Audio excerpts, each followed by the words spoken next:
বাপেরা, নওজোয়ান তরুণেরা, এই জানাটা আপনি কোনো কলেজ, স্কুল, ভার্সিটিতে পাবেন না। আপনি ডাক্তার হতে পারবেন, আপনি ইঞ্জিনিয়ার হতে পারবেন, আপনি জজ হতে পারবেন, আপনি পুলিশ হতে পারবেন, আপনি বড় বড় পলিটিক্যাল সায়েন্স পড়ে রাজনীতিবিদ হতে পারবেন, কিন্তু আপনার উত্তম আখলাক, উত্তম চরিত্র ওখান থেকে পাবেন না।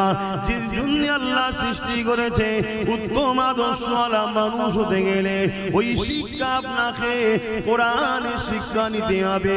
কেননা দুনিয়া জমিনে কোরআন এমন একটা কিতাব, জালিকাল কিতাব লা রাইবা ফি, এর মধ্যে ভুল তো দূরের কথা, এর মধ্যে কোনো সন্দেহ নাই। আপনি জানেন কি জানি না, পৃথিবীর বুকে কয়েক মিলিয়ন বিলিয়ন কোটি ডলার টাকা খরচ করে করে প্রতি বছরে কোরআনের রিসার্চ করতে চলেছে। দুই কারণে রিসার্চ হতে লেগেছে, এক কোরআনের ভুল বার করার জন্য, আর এক কারণটা হলো কোরআনের মধ্যে জমিনের তলার গোপন রহস্য রয়েছে, কোরআনের মধ্যে প্লেন আবিষ্কারের রহস্য রয়েছে, কোরআনের মধ্যে সায়েন্স রয়েছে, ম্যাথমেটিক্স রয়েছে, কোরআনের মধ্যে দর্শন রয়েছে, ফিলোসফি রয়েছে, কোরআনের মধ্যে আপনি টেকনিক্যাল বিজনেস সব কিছু রয়েছে।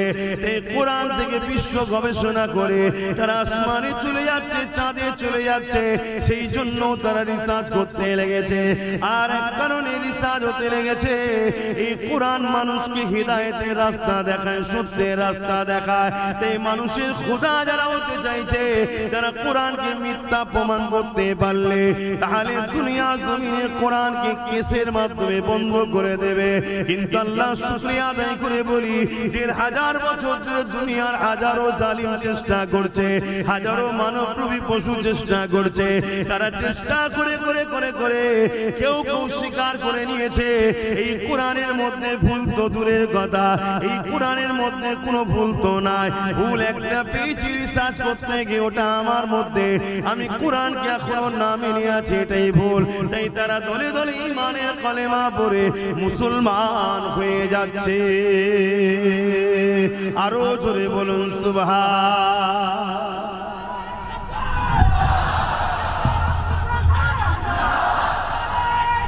আল্লাহ, তাহলে আমাদের যুবকরা যদি আমাদের কাছে না আসে, আমরা বুঝাবুঝি করি, আর আমাদের কাছে এরা আসুক। দুনিয়ায় যারা তোমাদের খোদা হতে চাইছে, তারা কখনো চাইবে? কথা বলো, চাইবে না।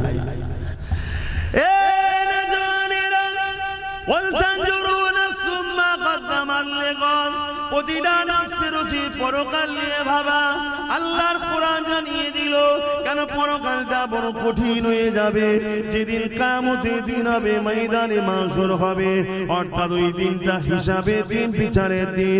দুনিয়ায় তুমি খুন করেছো, দুনিয়ায় তুমি চুরি করেছো, দুনিয়ায় তুমি ডাকাতি করেছো, দুনিয়ায় তুমি গরিবের উপরে জুলুম করেছো, দুনিয়ায় তুমি এতিমের সম্পদ ছেড়ে নিয়েছো, দুনিয়ায় তুমি গায়ের জোর দেখিয়ে দলবল নিয়ে পরের জমি দখল করে নিয়েছো, দুনিয়ার জমিনে মা বাপকে কষ্ট দিয়েছো, দুনিয়ার জমিনে পাড়া প্রতিবেশীর হক মেরেছো, দুনিয়ার জমিনে রাষ্ট্রের মালকে নিজের মাল মনে করে ভক্ষণ করেছো, দুনিয়ার জমিনে এতিমের মালকে নিজের মাল মনে করে খেয়েছো, দুনিয়ার জমিনে তোমার দাদাগিরির সামনে কেউ দাঁড়াতে পারে না। বা যদিও দুনিয়ার আদালতে তোমার বিচার হয়ে থাকে, এই বিচার কিন্তু আসল বিচার নয়। তোমার সৃষ্টিকর্তা রব আল্লাহ তোমার জন্য বিচারের ব্যবস্থা করে রেখেছে। ওই বিচারের দিনটা হলো কিয়ামতের দিন হবে। কিয়ামতের দিনে সবাইকে তোলা হবে। তুমি যদি মনে করো মারা যাবার পরে সব শেষ হয়ে গেল, তাহলে তোমার তো আল্লাহর পাওয়ারের উপরে ঈমান নাই, আল্লাহর ক্ষমতার উপরে বিশ্বাস নাই। আল্লাহকে তুমি তাহলে এখনো চিনতে পারোনি। আল্লাহর ক্ষমতাকে যে অস্বীকার করে, আল্লাহকে যে চিনতে পারলো না, তার মধ্যে ঈমান আর কোথায় রইল?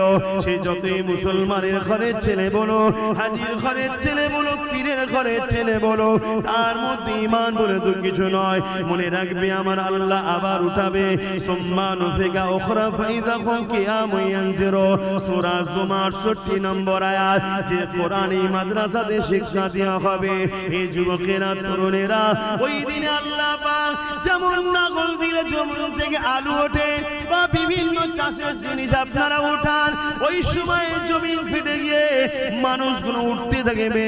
ওই কিয়ামতের দিন আল্লাহ পাক সবাইকে দাঁড় করাবে। এ যুবক, আল্লাহকে ভয় করো। এ যুবক, নবীর সুন্নতে জিন্দেগি কাটাও। এ যুবক, তওবা করে ফিরে আসো। কারণ তোমার মাকসাদ নয়, যাত্রা তোমার জায়গা নয়, সিনেমা তোমার ঘর নয়। তোমার ঘর হবে মসজিদ, তোমার স্থান হবে মাদ্রাসা, আর তোমার সোবত হবে আলেমদের দরবার। মনে রাখবে এত শান্তি তুমি পাবে, আখিরাতেও শান্তি পাবে।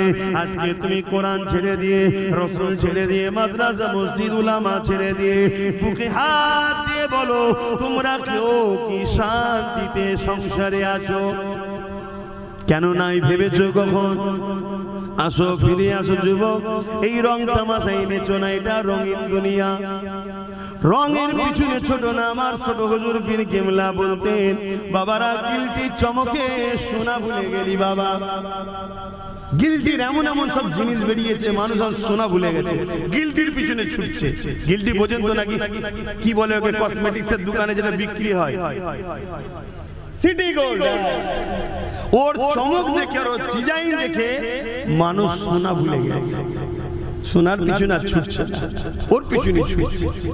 আর অল্প পয়সায় পেচ্ছে, কম দামে কিনে মজা বাড়ি ফিরে গেল, সোজা কিছুতে ঢোকে না হাতে, তাই শেষে পস্তানা। কম দামে কিনেছে, পায়ের মোজা অল্প পয়সায় পেয়েছে, ঘরে গিয়ে শীতকালে এবার হাতে ঢুকাতে চাই, তার ঢোকে।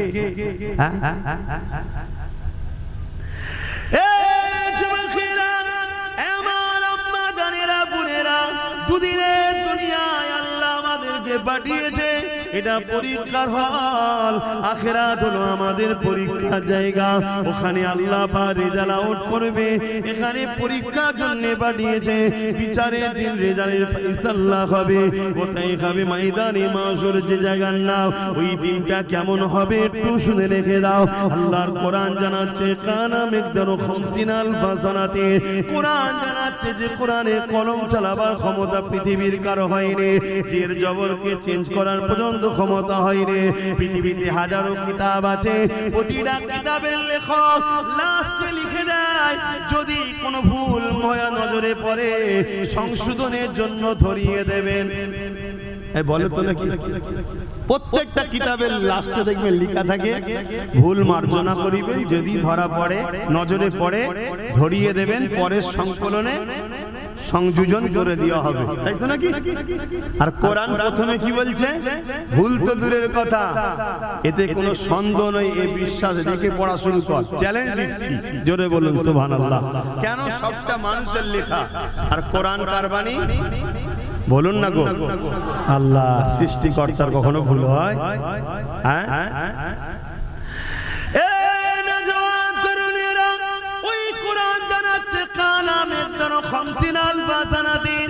একটা দিন আল্লাহ বানাবে, যে দিনটা লম্বা হবে দুনিয়ার 50,000 বছরের দিনের নাই। দুনিয়ায় 50,000 বছর দিন যত সময় হবে, ময়দানে মাশরে বিচারের দিনে একটা দিন হবে 50,000 বছরের দিনের নাই। ওই দিনেতে তোমাকে আমাকে সবাইকে দাঁড়াতে হবে। কোথায় দাঁড়াবে তুমি আমি কি জানি? মাথার এক বেগ দেখতে লেখা তো করে আল্লাহ সূর্য নামিয়ে দেবে। শোনো শোনো, আল্লাহর দিনের কথা শোনো। মাথার এক বেগ দেখতে লেখা তো করে আল্লাহ সূর্যকে নামিয়ে দেবে। এই শীতের আবহাওয়া সূর্য আমাদের গায়ে লাগলে সহ্য করতে পারা যাচ্ছে না। সেদিন মাথার এক বেগ দেখতে লেখা তো করে সূর্য নেমে যাবে। সূর্য বর্তমান কোটি কোটি মাইল দূরে রয়েছে। সেদিন মাথার এক বেগ দেখতে লেখা তো করে আল্লাহ নামিয়ে দেবে। সূর্যের বর্তমান যে তাপ আছে কোটি কোটি মাইল দূর থেকে লাগছে, এতে সহ্য করতে পারছি না। সেদিন সূর্যের 12 গুণ তাপ বেড়ে যাবে। মাথার এক বেগ দেখতে লেখা তো করে দাঁড়িয়ে যাবে। এ যুবক, তোমার কি একটু ভয় হয় না? হ্যাঁ, শয়তানি ধোকায় পড়ে, দুনিয়াদারির পাল্লায় পড়ে ভুল কখনো হয়ে যায়, কিন্তু এত গাফলতি কেন রে যুবক? তোমার যদি এখনই মৃত্যু হয়ে যায়, তুমি তো আর ফিরে আসার রাস্তা পেলে না। তোমার তো পরিবর্তনের আর কোনো সুযোগ রইল না। কি হবে সেই দিনে? তুমি জিন্দেগি কখনো চিন্তা করো না। সেই দিন কোনো দাদাগিরি চলবে না, কোনো নেতা নেতৃত্ব চলবে না। ওই দিনে সমস্ত নবীরা বলবে নফসে নফসে নফসে নফসে নফসে। তাহলে তোমার আমার দশাটা কি হবে দেখো। তোমার আমরা যাদের পিছনে ঘুরে বেড়ায়, যাদের জন্য জিন্দেগি কুরবান করে দেয়, যাদের পিছনে টাইম গুলোকে নষ্ট করে কাটিয়ে দাও, যারা তোমাদের ক্ষমতা নিয়ে মসজিদ মাদ্রাসাকে উজাড় করতে লেগেছে, মনে রাখবে সেই দিনে এই জাহান্নামী গুলো তোমাদের কিছুই করতে পারবে না। তাদেরকে তোমরা খুঁজেও পাবে না, কেননা তারা বেহিসাব। যেমন অনেক মানুষ জান্নাতে যাবে, এই জাহান্নামী গুলো বেহিসাব জাহান্নামের দরজার গোড়ায় আগিয়ে যাবে। মনে রাখবে কানা মেকদানো খামসিনা আলফা সানাতি, 50,000 বছর পর বিচার শুরু হবে। ওই দিনটা কেমন হবে আল্লাহ পাক জিবরাইলকে জানিয়ে দেবে, ও জিবরাইল আমার জাহান্নামকে নিয়ে এসে আরশের পাশে বাঁধাও। কিতাবের কথা বলে যাচ্ছি শোনো, 70,000 জিনজিল দিয়ে জাহান্নামকে বাঁধা হবে। এক একটা জিনজিলে 70,000 করে ফেরেশতা ধরে রাখবে, তথাপিও জাহান্নামকে ধরে রাখতে পারবে না। লম্বা লম্বা জিভ বার করে জাহান্নাম তেরে তেরে আসবে গুনাহগারদের ঘরে ধরার জন্য। এই কঠিন দিনেতে এমন বাপ পাওয়া যাবে নিজের ছেলেকে জমিনে শুইয়ে দিয়ে তার বুকের উপরে পা দিয়ে দাঁড়িয়ে যাবে, কেননা এই সূর্যের তাপে তার জমিনটা পুরে পুরে লাল হয়ে গেছে। যেমন লোহা খুলে দিলে লাল হয়ে যায়, লোহা যেমন আগুনে দিলে লাল হয়ে যায়, সূর্যের তাপে জমিনটা লাল হয়ে গেছে। এই মানুষ জমিনে দাঁড়াতে পারবে না।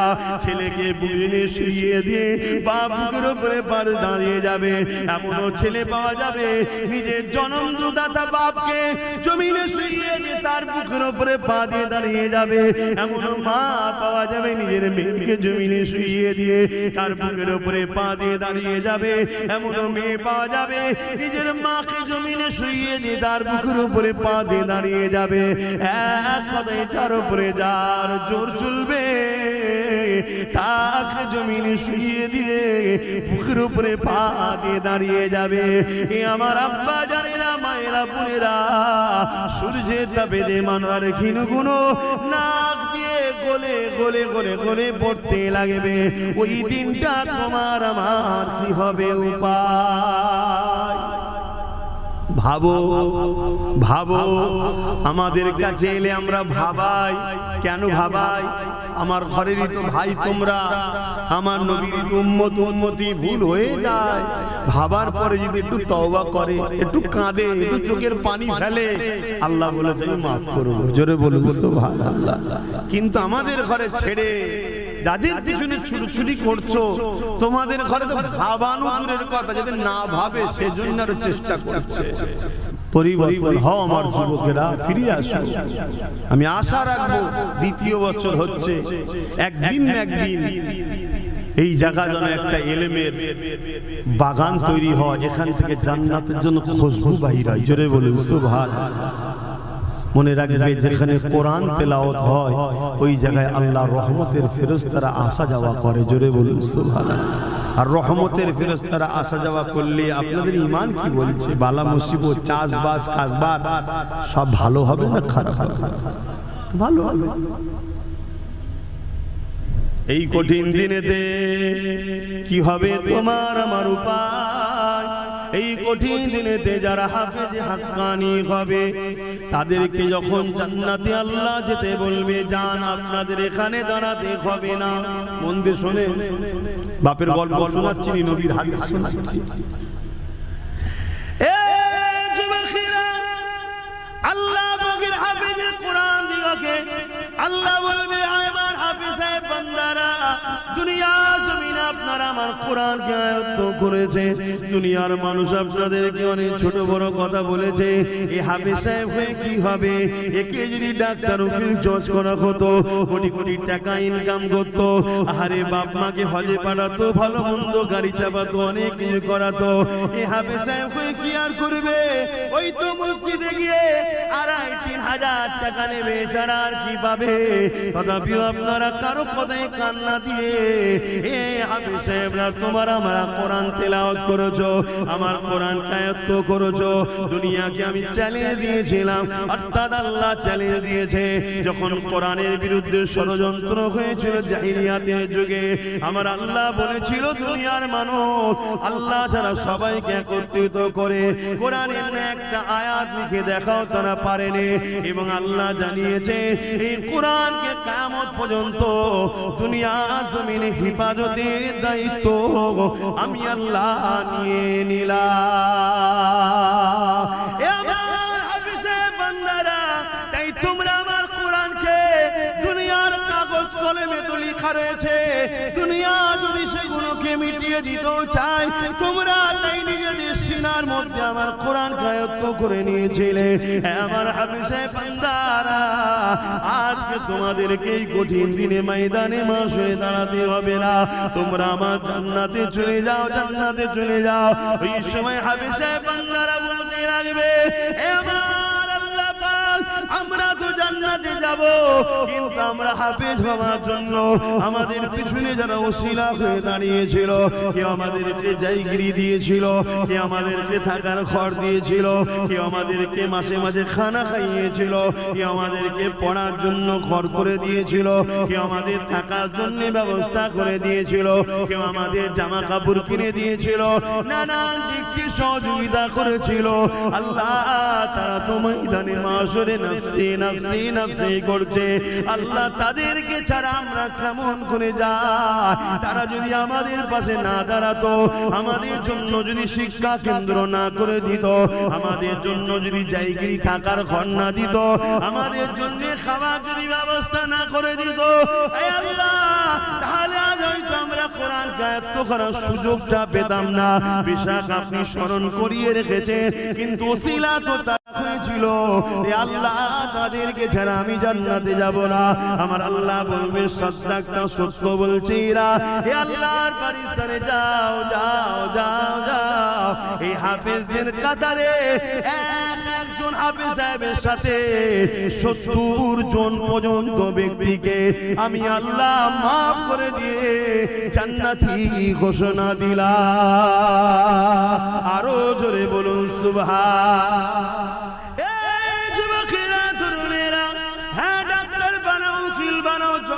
আমি বিরোধী করছি না, কিন্তু মনে রাখবে তোমার ডাক্তার ছেলে কিয়ামতের দিন নফসি নফসি করবে, তোমার জজ ছেলে কিয়ামতের দিন নফসি নফসি করবে, তোমার ভিআইপি ছেলে নফসি নফসি করবে। যাকে সব সময় গাফলতি করো কেন, সে তো 2,5-3 হাজারের বেশি আনতে পারে না। মনে রাখবে কবরে যখন চলে যাবে, ডাক্তার ফাতিহা করতে যাবে না, তোমার জজ ফাতিহা করতে যাবে না, তোমার এমন করে ভিআইপি ছেলেটা যাবে না, যাবে কে? তোমার আল্লাহর কালাম পড়া ছেলেটা যাবে, যে সূরা ফাতিহা পড়বে, সূরা ইয়াসিন পড়বে, আমল করে দরুদ শরীফ পড়ে চোখের পানি ফেলে তোমার জন্য কাঁদবে। আল্লাহ আমার আব্বা জান, আমার আম্মা জান, আল্লাহ পাক জানি না কবরে কি হালে আছে, আল্লাহ আপনি ক্ষমা করে দিন। আল্লাহ এ যুবক শুনো, আল্লাহর কোরআন জানাচ্ছি, নবীর হাদিস জানাচ্ছি, তোমার এই হাতের দোয়াকে আল্লাহ বৃথা দেবে না। তোমার হাফেজ বাচ্চা দোয়ার ওসিলা করে তোমার কবরে যদি আযাব হয়ে থাকে, ওই সওয়াব যেতে যেতে যেতে যেতে যেতে একদিন না একদিন ওই কবরের আযাবকে আল্লাহ পাক মাফ ক্ষমা করে দেয়। এই যুবকেরা, তরুণেরা, বাপেরা, এই নবী পাকের প্রেমিকেরা, তাই মনে রাখবে হাফেজ তৈরি করো, আলেম তৈরি করো, কেন কিয়ামতের দিনেতে এদের সাথে হাসর নাসর হবে। নবী আমার বুখারীর মধ্যে জানিয়ে দিলে, এ দুনিয়ার মানুষেরা আলমারু মা মান আহাব্বা, দুনিয়ায় যে যাকে ভালোবাসবে সে তার সঙ্গে হাসর নাসর হবে। এই কোরআনকে মহব্বত করো, কোরআনকে পিয়ার করো। নিজে পড়তে তো আর পারলে না, কমসে কম একজন উপযুক্ত কাউকে তৈরি করো। সেটা যদি নিজের বাচ্চা হয় আর উত্তম, নিজের বাচ্চা যদি না পারো, অন্যের বাচ্চা হচ্ছে তো কি হয়েছে, সে তো আমারই আমি নবীরই একটা উম্মতেরই সন্তান, আমারই একটা নবীর উম্মতেরই তো বাচ্চা। সে যদি কোরআনের হাফেজ হয় তার সঙ্গে আমার রক্তের কোনো প্রয়োজন নাই। কেন রক্তের সম্পর্ক নিঃশ্বাস পর্যন্ত, ইমানের সম্পর্ক আল্লাহর জান্নাত পর্যন্ত। রক্তের সম্পর্কে ঝগড়া হয়, রক্তের সম্পর্কে লেনদেন নিয়ে মারপিট হয়, রক্তের সম্পর্কে জমি জায়গার ভাগ বন্টন হয়, রক্তের সম্পর্কে ফিতনা বাজার হয়। কিন্তু ইমানের সম্পর্কে কোনোদিন ঝগড়া হয় না, মারপিট হয় না। ইমানের সম্পর্কটা এমন সম্পর্ক, যদিও কোনো দিকে তোমার একটু খাদ হয়ে ধরা পড়ে যা, তোমার ইমানের সম্পর্কের ভাইটা কিয়ামতের দিনে তোমার হাতটা ধরে আল্লাহর জান্নাতে নিয়ে যাবে। আরো জোরে বলুন সুবহান।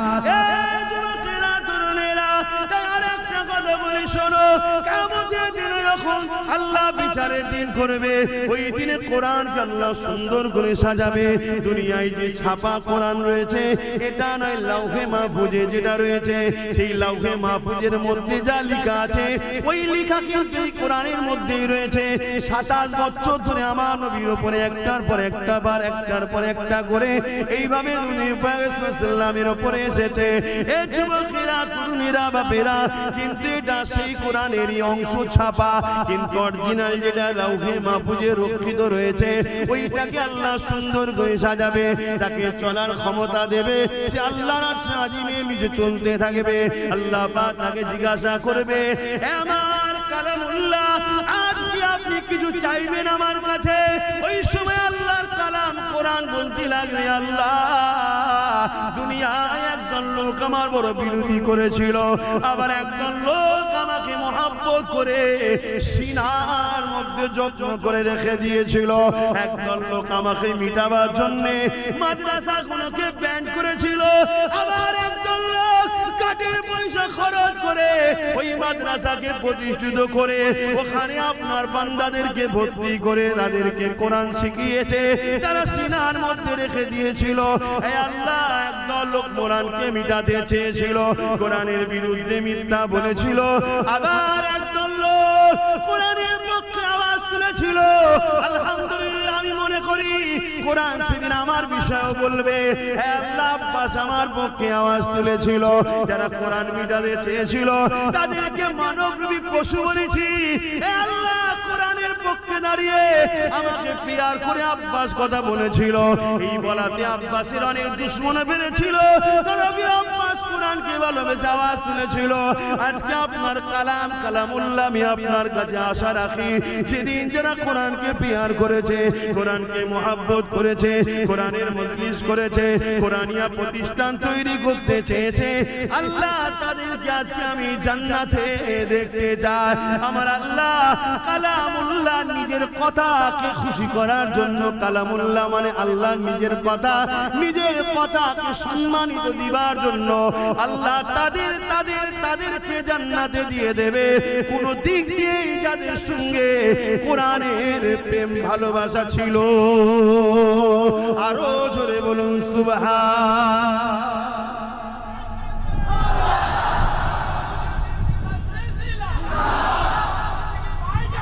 ভাইরা আমার, তাহলে কোরআনের জন্য আমরা আছি না নাই? হাত তুলে বলুন, আছি না নাই? আজ তো একদল লোক কোরআনকে পিটাবার জন্য উঠে পড়ে লেগেছে। আমরা কোরআনের পক্ষে দাঁড়াতে আছি না নাই? আজ আমি হাফেজ হওয়ার বয়স নাই, আপনাদের হাফেজ হওয়ার বয়স নেই, কিন্তু আমাদের নিউ জেনারেশন গুলোকে হাফেজ সাহেব কোরআনের মুখস্থ করা, কোরআনের প্রেমিক বানাবার দরকার আছে না নাই? হাত তুলে সাক্ষী দেন, আল্লাহ আমরা কোরআনের পক্ষে। সবাই বলুন, আল্লাহ আমরা কোরআনের পক্ষে। নারায়ে তাকবীর, নারায়ে তাকবীর। কোরআন শরীফ, কোরআন শরীফ, কোরআনিয়া মাদ্রাসা, কোরআনিয়া মাদ্রাসা। নারায়ে তাকবীর। জালিমরা মনে করে মুসলমান দিগকে নামাজ থেকে সরিয়ে দিতে পারলে, রোজা থেকে সরিয়ে দিতে পারলে, গান যাত্রা দিকে নিয়ে যেতে পারলে, ফাংশনের দিকে নিয়ে যেতে পারলে, সুদ ঘুষের দিকে নিয়ে যেতে পারলে, জিনা ব্যভিচারের দিকে নিয়ে যেতে পারলে, খেলাধুলার মধ্যে নিয়ে যেতে পারলে, তাহলে এদের উপরে আল্লাহ নারাজ হয়ে যাবে। এদেরকে যখন আমরা হত্যা করব, আল্লাহর পক্ষ থেকে সাহায্য পাবে না। কেননা জালিমরা দেখেছে ইতিহাসে যখনই কোনো অত্যাচারী শাসক, যখনই কোনো অত্যাচারী ব্যক্তি ইসলাম ও মুসলমানদের উপরে জুলুম করতে গেছে, আমার আল্লাহ তাদেরকে আবাবিল পাখির মতো ছোট ছোট পাখি পাঠিয়ে দে, তাদেরকে হিফাজত করেছে। আবাবিল পাখি শুধু কাবাকে হিফাজত করেছে তা নয়, ওই সময় আমার নবী পাখির দাদা আব্দুল মুতালিব হুজুরের নেতৃত্বে কাবা দখল ছিল। আব্দুল মুতালিব ছিলেন এক মাননেওয়ালা ছিলেন, দ্বীনে ইব্রাহিমের মধ্যে ছিলেন। ইব্রাহিম নবীকে তখন মানতে, তখন আমার নবীর রিসালাতের ঘোষণা হয়নি। এই যুবকেরা, তরুণীরা, বাপেরা, এই মক্কা মানুষেরা একটা পাহাড়ের কাছে গিয়ে আশ্রয় নিয়েছিল, একটা পাহাড়ের পিছনে গিয়ে লুকিয়ে রয়েছিল। কিন্তু আমার আল্লাহ অবশ্যই কাবাকে যেমন হিফাজত করলো, মক্কার মানুষকে কাবাকে মহব্বত করার জন্য রাসূলুল্লাহ দাদা কাবার মতো আল্লি ছিলেন। মক্কার জমিনে তিনি প্রেসিডেন্ট ছিলেন, তিনার উসিলায় তিনার প্রতিবেশী প্রজাদের ঘর আল্লাহ পাক হিফাজত করেছিলেন। কেন? উনি যে পাহাড়ে উঠলেন, ওই পাহাড়ে উঠে আল্লাহর কাছে দোয়া চেয়েছিলেন যে আল্লাহ, এই বিশাল বাহিনীর মোকাবেলায় আমরা তো পারবো না, আমরা দুর্বল, আমরা গুটি কত মানুষ, আর বাহিনী বিশাল, হাস্তি বাহিনী, আব্রাহার বাহিনী, বিশাল বড় বড় সব যোদ্ধা, তাদের মোকাবেলায় তো আল্লাহ আমি পারবো না। তা আপনি আমার কাবাকে হিফাজত করেন ও আপনি আমাদেরকে সাহায্য করেন। সঙ্গে সঙ্গে রাসূল পাক সাল্লাল্লাহু আলাইহি ওয়াসাল্লামের নজরে এলো কি? একটা নূর পুরো কাবা এবং কাবার হাতে ওই জায়গাকে পুরো ঘিরে ফেললো। জোরে বলুন সুবহানাল্লাহ। ওই নূরটা কোথা থেকে গেল? আব্দুল মুতালিব হুজুরের পেশিনা থেকে, যেটা মুহাম্মদ রাসূল তখন তিনার পেশিনাতে ছিলেন। জোরে বলুন সুবহানাল্লাহ। তখন তিনি তিনার সাথীদেরকে বলল, চিন্তার কোনো কারণ নেই, আল্লাহ কাবার হিফাজতের দায়িত্ব নিয়ে নিয়েছেন। জোরে বলুন সুবহানাল্লাহ। আসুন নবীর সাথে জুড়ে যায়। আপনি কি ভাবছেন জানি না,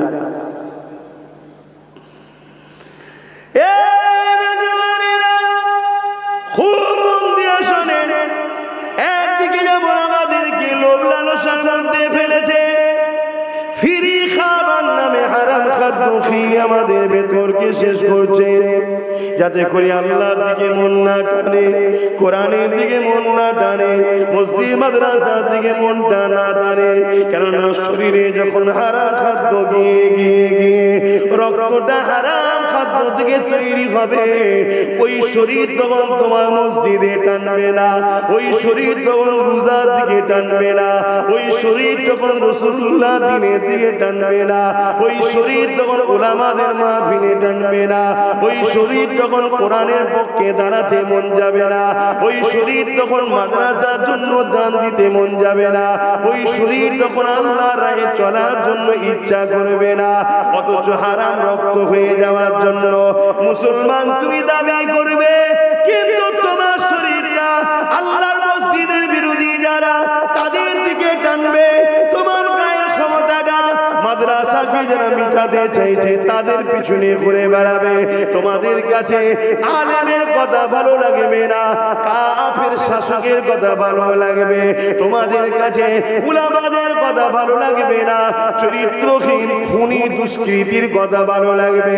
তোমাদের কাছে নবীর খানদানদের বাচ্চাদের কথা ভালো লাগবে না, সমাজ বিরোধীদের কথা তোমাদের কাছে ভালো লাগবে। কেননা তোমাদের শরীরেতে যে খাদ্যগুলো যাচ্ছে, ওই খাদ্যগুলো হালাল খাদ্য যাচ্ছে না। এই জন্য তুমি দেখছো ভাত খাচ্ছি, তুমি দেখছো গোস্ত খাচ্ছে, তুমি দেখছো শাক সবজি খাচ্ছে, কিন্তু যে অর্থ দিয়ে কিনেছো বা যে খাওয়াচ্ছে তার অর্থের মধ্যে গলদ আছে। ভাতটা হালাল ঠিকই, কিন্তু অর্থটা যে পয়সায় কিনেছো ওটা হারাম পয়সা। তাই আমি আপনাদেরকে সতর্ক করব, নবী পাক জানিয়ে দিয়েছে, আমার উম্মত রে 70% গুনাহ হয় মুখ থেকে। তাই মুখকে হিফাজত করো। এই মুখকে হিফাজত যদি করতে পারো 70% পাপ গুনাহ থেকে আল্লাহ তোমায় হিফাজত করবে। আরো জোরে বলুন সুবহান। আপনারা জানলে অবাক হয়ে যাবেন, আল্লাহ নবী জানিয়ে দিলেন খায়রুল উলামা শাররুল উলামা। উলামাদের মধ্যে দুই ধরনের হবে, একটা ভালো উলামা হবে আর একটা খারাপ উলামা হবে। দুজনেরই মুখে দাঁড়িয়ে থাকবে, দুজনেরই মাথায় টুপি থাকবে, দুজনেই কোরআন হাদিস পড়বে, দুজনেই বুখারী পড়াবে, দুজনেই মুহাদ্দিস হবে, দুজনেই মুফাসসির হবে, দুজনেই ওয়াইজিন হবে। কিন্তু একজন থাকবে ইলম শিক্ষা করার পরে আল্লাহ ও রাসূলের পক্ষে তাদের লক্ষ্য থাকবে আল্লাহর বান্দাগুলোকে, নবীর উম্মতগুলোকে না সত্যের রাস্তা দেখাবার জন্য তারা আলোচনা করতে থাকবে, তারা সমাজকে আল্লাহ নবীর সঙ্গে জুড়তে চাইবে। এরা হলো খায়রুল উলামা, এরা হলো আল্লাহ পাকের প্রিয় বান্দা। এদের জন্য কিয়ামতের দিনে আল্লাহ পাক ঘোষণা করে দেবে, আমার উলামা বান্দারা আজকে ময়দানে মাশরে কঠিন দিনেতে যেদিন মাথার এক বেগদা ইখতিলাফাত উপরে আল্লাহ সূর্য নামিয়ে দেবে, ওই দিনে আল্লাহ এদেরকে বলবে আপনাদেরকে ময়দানে মাশরে দাঁড়াতে হবে না। আমি আল্লাহ আমার জন্য দুনিয়া জমিনে কথা বলেছিলে, হক কথা বলেছিলে, আমার বান্দাগুলোকে বাঁচাবার জন্য কথা বলেছিলে, আমার হাবিবের উম্মতি গুলোকে ন্যায়ের দিকে ডেকেছিলে, আমার হাবিবের সঙ্গে জোড়ার চেষ্টা করেছিলে। একবার আপনি শাসকের রক্ত চক্ষুর কথা মনে করেন না, একবার জালিমের জুলুমের কথা মনে করেন না, একবার দুর্নীতিবাজদের অত্যাচারের কথা আপনি মনে করেন না। আপনারা হক কথা বলেছিলেন, নাই কথা বলেছিলে, এর জন্য সমাজ আপনাদেরকে গালি দিয়েছিল, সমাজ আপনাদেরকে সমালোচনা করেছিল, তথাপি আপনি হক কথা বলা বন্ধ করেননি।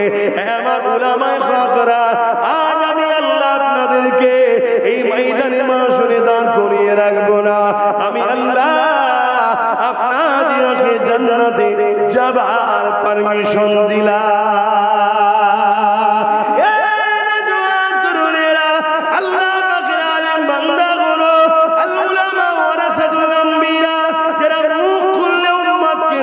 সঙ্গে জোড়ার চেষ্টা করে, যারা মুখ খুললে ওলা মানুষগুলোকে নবী চিনাই, নবীর লিডারশিপ মানার কথা বলে, নবীর নেতৃত্বে মানার কথা বলে, নবীকে রসুল বলে মানার কথা বলে, রাসূলুল্লাহর সঙ্গে জুড়তে যায়, ওই সকল উলামারা যখন জান্নাতে যেতে লাগবে, একদল বান্দা বান্দিরা তাদের রাস্তাকে আগলে দাঁড়িয়ে যাবে, দাঁড়িয়ে গিয়ে বলতে লাগবে, এ আল্লাহ পাকের উলামা বান্দারা, দুনিয়া জমিনে যখন আপনারা হক কথা বলতে, ওই হক কথার মজলিসটা তো আমরা বানিয়ে দিয়েছিলাম। আপনারা দুনিয়া জমিনে যখন হক কথা বলতে, ওই যে মাদ্রাসা থেকে শিক্ষা অর্জন করেছিলে, ওই মাদ্রাসা বানাবার জন্য অর্থ তো আমরা দিয়েছিলাম। এ আল্লাহ পাকের উলামা বান্দারে, দুনিয়া জমিনে যখন হক কথা বলতে আপনাদের উপরে অনেক জুলুম অত্যাচার আসতে চেয়েছিল, আমরা রুখে দাঁড়িয়েছিলাম, আমরা বলেছিলাম আলেমদের কাছে পড়ে যাবি, আগে আমাদের মোকাবিলায় আয়, আমরা তো আপনাদেরকে পাহারা দিয়ে রেখেছিলাম।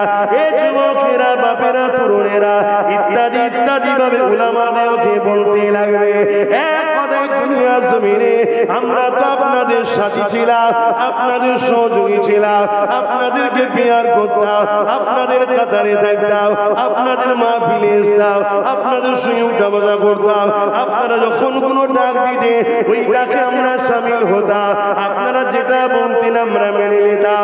আজকে দুনিয়া জমিনে আপনারা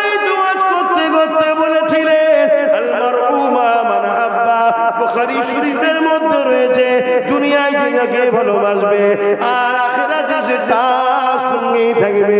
আমরা আজকে ময়দানে মাশরে রয়ে গেলাম, আপনারা জান্নাতে চলে যাচ্ছে, অথচ হাদিস শুনিয়েছিলে দুনিয়ায় যে যাকে ভালোবাসবে তার সঙ্গে থাকবে। এই জন্যই তো ভালোবেসেছিলাম, আপনাদের সঙ্গে থাকবো বলে, এই জন্যই তো সাথ দিয়েছিলাম আপনাদের সঙ্গে থাকবো বলে। আজ আপনারা চলে যাচ্ছে, আমরা রয়ে গেলাম, এটা কেমন যেন হতে লেগেছে। ওই সময় উলামা বান্দারা আল্লাহ পাকের আরশে আজিমের নিচে এসে বলতে লাগবে, আল্লাহ আপনারা আপনি আমাদেরকে জান্নাত যেতে বলেছে, তবে একদল বান্দাদেরকে আমরা আপনার হাদিস শুনিয়েছিলাম আল মারউ মা মান আহাব্বা। আজকে এই বান্দাগুলো বলতে লেগেছে তাদের সঙ্গে আমাদের সঙ্গে তাদেরকেও যাবার ব্যবস্থা করে দেয়। আল্লাহ বলবে, সাদ্দাকতা, সত্য কথা তোমরা বলছো। এবার উলামা বান্দারে, দুনিয়া জমিনে যারা তোমাদের প্রকৃত বন্ধু হয়েছিল, সুখে দুঃখে ছিল, আর আমি আল্লাহ তোমাদেরকে ইজাজত দিলাম, তাদেরকেও তোমাদের সাথে জান্নাতি বানিয়ে দিলাম। আরো জোরে বলুন সুবহান। আল্লাহ নবী সাহাবাদেরকে বললেন, বাবারা আমার উম্মত আবিদারদের মধ্যে থেকে ৭২ দলে বিভক্ত হয়ে যাবে, এই ৭৩ দলে বিভক্ত হয়ে যাবে, তার মধ্যে থেকে ৭২টা দল জাহান্নামী হবে। সাহাবা হুজুররা জিজ্ঞাসা করতে লাগলে, ইয়া রাসূলুল্লাহ, হাবিবাল্লাহ, ওই যে ৭২ দল জাহান্নামী হবে, ওই ৭২ দলে কি কোরআন থাকবে না? নবী পাক বললেন থাকবে, হাদিস থাকবে না থাকবে, নামাজ থাকবে না থাকবে, রোজা থাকবে না থাকবে, আলেম থাকবে না থাকবে, দাড়ি টুপি থাকবে না থাকবে, সব থাকবে। তারপরও ৭২ দল জাহান্নামী হয়ে যাবে। সাহাবা হুজুররা জিজ্ঞাসা করতে লাগলে, ইয়া রাসূলুল্লাহ, হাবিবাল্লাহ, কারণ কি? তখন নবী পাক বলে দিলে, শুনে রেখে দাও, রেখে দাও, তাদের মধ্যে কোরআন থাকবে, এই মুখ দিয়ে উচ্চারণ হবে, হলফুনি দিয়ে নিচে নামবে না। এ বাবা সাহাবারা, তারা এত সুন্দর কোরআন পড়বে, তোমাদের সঙ্গে যদি কম্পেয়ার করা হয়, তাদের কোরআন পড়া তোমাদের কোরআন পড়া বাস্তবে তোমাদের কোরআন পড়া তাদের কোরআন পড়ার কাছে হাকির মনে হবে, ছোট মনে হবে, তারা অনেক বেশি ভালো করছে মনে হবে। কিন্তু তাদের জবান দিয়ে কোরআন বেরোবে, এই হলফুনি থেকে কোরআন কিছুই নামবে না। তারা বড় বড় মুহাদ্দিস হবে, মুফাসসির হবে, বড় বড় তাফসীর কারক হবে, তাদের মিটিং, তাদের জলসাতে লক্ষ লক্ষ মানুষও জমায়েত হয়ে যাবে।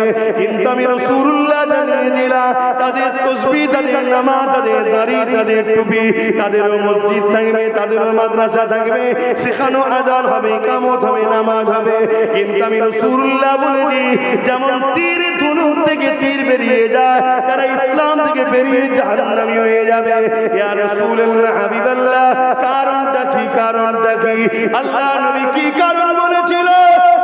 যুবক সমাজ শুনে রেখে দাও, বাপ মায়েরা শুনে রেখে দেন, বোনেরা মন দিয়ে শুনে রেখে দেন। আল্লাহ নবী জানিয়ে দিলে, তাদের অন্তরে আমি রাসূলুল্লাহ আমার হাইয়া থাকবে না। তারা ওয়াজ করবে, আমি নবী আমার থেকে উম্মতকে সরাতে চাইবে।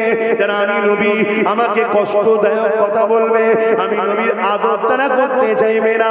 আমার শান নিয়ে, আমার মর্যাদা নিয়ে, আমার মাকাল নিয়ে, আমাকে আল্লাহ যে রিফাত দিয়েছে, এই নিয়ে তারা আলোচনা উম্মতকে শোনাতে চাইবে না।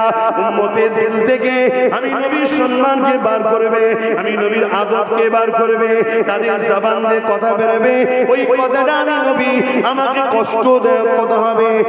এক কথাই তাদের অন্তরে আমি রাসূলুল্লাহ আমার হাইয়া থাকবে না, আমি নবী আমার আদব সম্মান থাকবে না।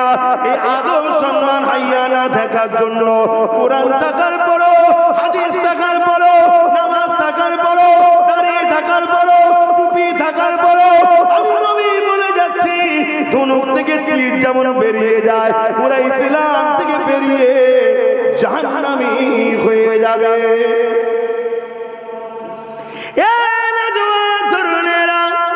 বড় বড় মুফাসসির কোরআন থেকে ছুটলে হবে না, বড় বড় মুহাদ্দিস মুফতি থেকে ছুটলে হবে না, বড় বড় নামাজি মুসল্লি দাড়ি টুপি থেকে ছুটলে হবে না।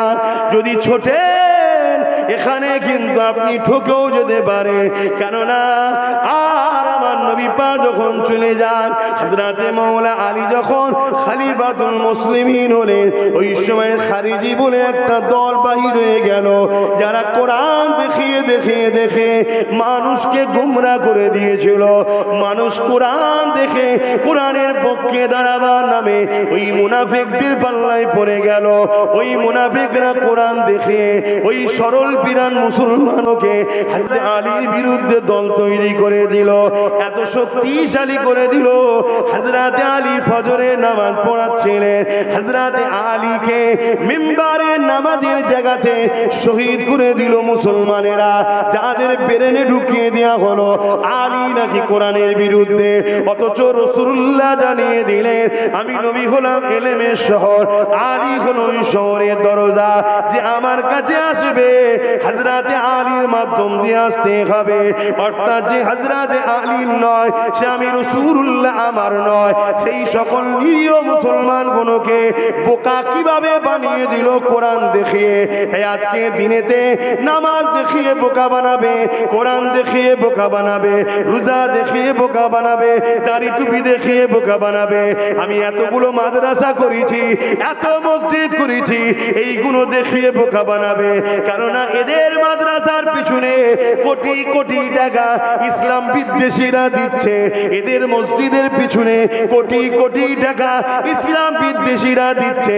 এদের লক্ষ্য হলো একটা, নামাজ নিচ্ছ লাও, রোজা নিচ্ছ লাও, হজ নিচ্ছ লাও, যাকাত নিচ্ছ লাও, শুধু হৃদয় থেকে নবীর প্রেম, সাহাবাদের প্রেম, আহলে রাসূলদের প্রেম, ওলিয়া উলিয়াদের প্রেমটাকে কেড়ে নাও।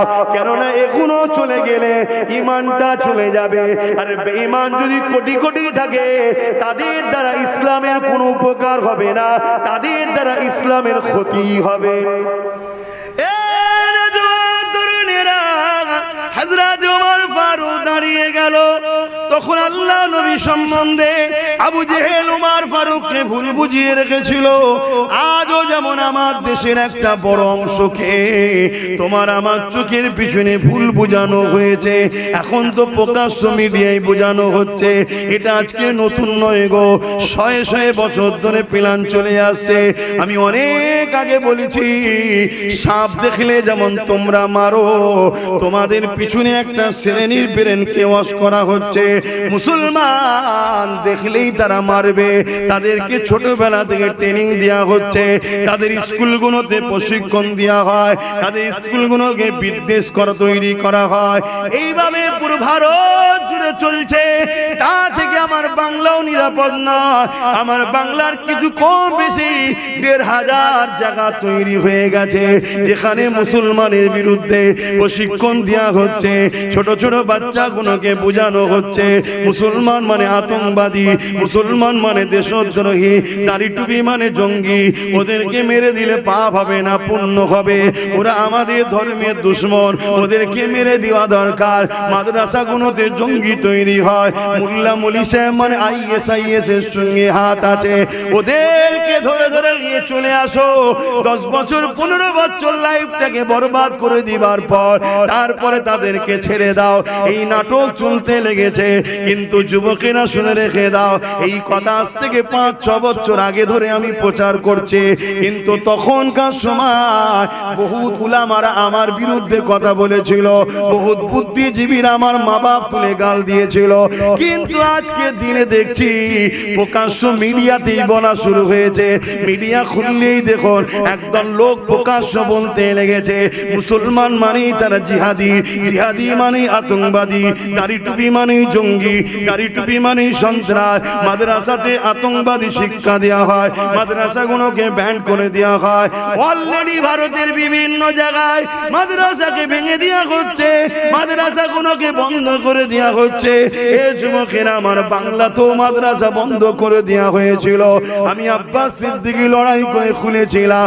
তোমরা জানো কি জানি না, আজ থেকে 8-9 বছর আগের কথা বলছি, চুচুড়ার ঐতিহাসিক মাদ্রাসা বন্ধ করেছিল রাজ্য সরকার। আমি লড়াই করে ওই মাদ্রাসা মসজিদকে খুলেছিলাম। অনেকে আমাকে দালাল বলেছিল, গালিগালাজ করেছিল। এ যুবকেরা সব ভুলে যাও, আমিও মাফ করে দিলাম।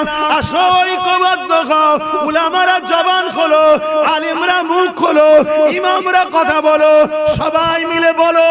একা আব্বাস সিদ্দিকী বললে হবে না, 1 লক্ষ মুখ দরকার, কথা বলতে হবে। 1 লক্ষ যদি কথা বলা শুরু করো, এই সমাজের যুবকরা তখন উঠে দাঁড়াবে। না হয় আমার মতো হালকা বয়সের একজন মুখ খুলবো, সবাই চুপ থাকবে। এই সাধারণ যুবকগুলো ভাববে আব্বাস ভুল করছে। কি গো, ভাববে না? ভাববে না? কথা বলো উলামারা, এখনো পানি বেশি দূর গড়াইনি, ধরে লাও তাড়াতাড়ি, ধরে লাও। ভয় লাগছে? ভয়? আসো আমার সঙ্গে কথা বলো, তোমার সাথে আমিও কিছু কথা বলবো। আশা করছি তোমার ভয় কেটে যাবে। চিন্তা করছো কেন? আসো, মুখ খোলো, না এই যুব সমাজ ধ্বংস হয়ে যাবে, ইসলামের উপরে আঘাত আসবে। আল্লাহ তোমাকে আমাকে ছাড়বে না। হ্যাঁ, ছাড়বে না।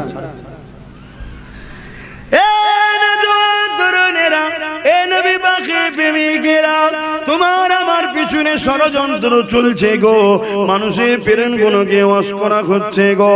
তাই তারা অবুঝ, তাদের কোনো দোষ দেব না। তাদেরকে ছোটবেলা থেকে প্রশিক্ষণ দিয়ে তৈরি করা হয়েছে। যেমন তুমি আমি তৈরি করেছি, বাবারা পুকুরের কাছে যাবি না বাবা, ডুবে যাবি। বাবারা সুদ খাবি না বাবা, হারাম খাবি না বাবা। বাবারা গরিবের মেরে খাবি না, গরিবকে লুটবি না। বাবারা মানুষকে সম্মান করবি, বড়দের সম্মান করবে, ছোটদেরকে স্নেহ করবি। যেমন তুমি আমি শিখাই, নবী শিখিয়েছে। হিন্দু হোক, দলিত হোক, আদিবাসী, সাঁওতাল হোক, যেই হোক, কেউ বিপদে পড়লে তার পাশে দাঁড়াবি, দেশকে ভালোবাসবি। খবরদার কারো মাল ঝেড়ে খাবি না। এগুলো তুমি এমন যেমন শিখায়। অপর দিকে তোমার আমার পিছনে একটা বিশাল অংশকে শিখানো হচ্ছে, মুসলমানকে মেরে দিতে হবে, এদের বাঁচার অধিকার নাই, এরা দেশের দুশ্মন, গাদ্দার, এরা সন্ত্রাসবাদী, জঙ্গিবাদ। ছোটবেলা থেকে তোমার আমার বাচ্চা যেমন সাপের গায়ে হাত দিতে যায় না কেন, কামড়ে লেবে শিখিয়েছি। পুকুরে যায় না কেন, ডুবে যেতে পারে শিখিয়েছি। বড়দেরকে সম্মান করে যেমন শিখিয়েছি, তেমন তোমার আমার দুশ্মনরা তাদের বাচ্চাদেরকে শিখিয়েছে তোমাকে আমাকে মারার জন্য। এই বিভিন্ন জায়গায় মুসলমানকে ধরে বিশেষ একটা স্লোগান দিয়ে পিটিয়ে পিটিয়ে খুন করা হচ্ছে না, হয়নি? কথা বলছে না তো? আমি 4-5 বছর আগে থেকে চিল্লাচ্ছি, 4-5 বছর আগে থেকে চিল্লাচ্ছি। আর এই চিল্লানোর জন্যই তো এখানে আমার জলসা করতে দেয়নি, ওই মাঠে যে করেছিল। কিন্তু আল্লাহ আজকে তাদের সৎ বুদ্ধি দিয়েছে, বলুন আলহামদুলিল্লাহ। ভুল হতেই পারে মানুষের, যাচ্ছে পরিবর্তন হচ্ছে, এটাই বলুন আলহামদুলিল্লাহ, বলুন আলহামদুলিল্লাহ। আর আমি আমার ছেলেদেরকে প্রায় বলি, সবর কর, সবর কর। ধৈর্য এমন একটা জিনিস, ধৈর্যের সাথে পাহাড়ের যদি টক্কর হয়, পাহাড় ভেঙে চুরমার হয়ে যাবে।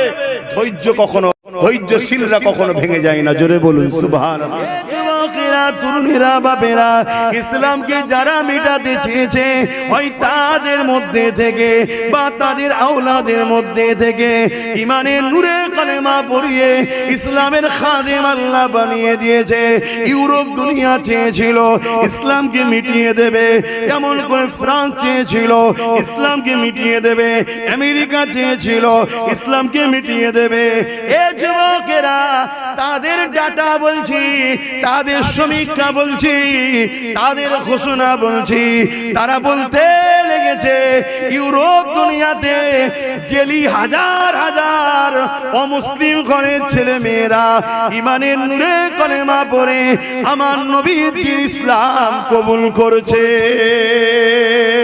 আরো জোরে বলুন সুবহান। কত শুনছো আমার ভাইরা? এই বাজুর জোর দিয়ে লড়াই করে তোমরা জিততে পারোনি, আর পারবে না। তোমাদেরকে সিনার জোরে দরকার, সিনার জোর। ওই সিনার জোরে বলেছিল আল্লাহ আছে, আর আল্লাহ জিতালো না, জিতালো না।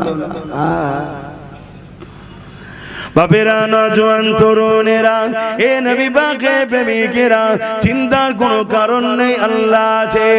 এ নওজোয়ান তরুণেরা, যারা চেয়েছে ইসলামকে মিটিয়ে দিবার, আল্লাহ তাদেরকে মিটিয়ে দিয়েছে এবং তাদের নসলের বাচ্চা দিগকে ঈমানের কালেমা পড়িয়ে আল্লাহ পাক দ্বীন ইসলামের ছায়াতলে ঢুকিয়ে দিয়েছে। চিন্তার কোনো কারণ নেই। ইতিহাসের পাতা সাক্ষী দিয়ে যায়, বদরের জমিনের একটা ঘটনা আপনাদেরকে জানিয়ে দিয়ে যায়, সবাই আপনারা জানে। তারপরে একটু স্মরণ করিয়ে দিই, ওই বদরের জমিনে আবু জেহেল 1000-এর উপরে সৈন্য নিয়ে আল্লাহ নবীর বিরুদ্ধে আগিয়ে এসেছিল। আমার নবীর মদিনার উপরে জুলুম করতে চেয়েছিল।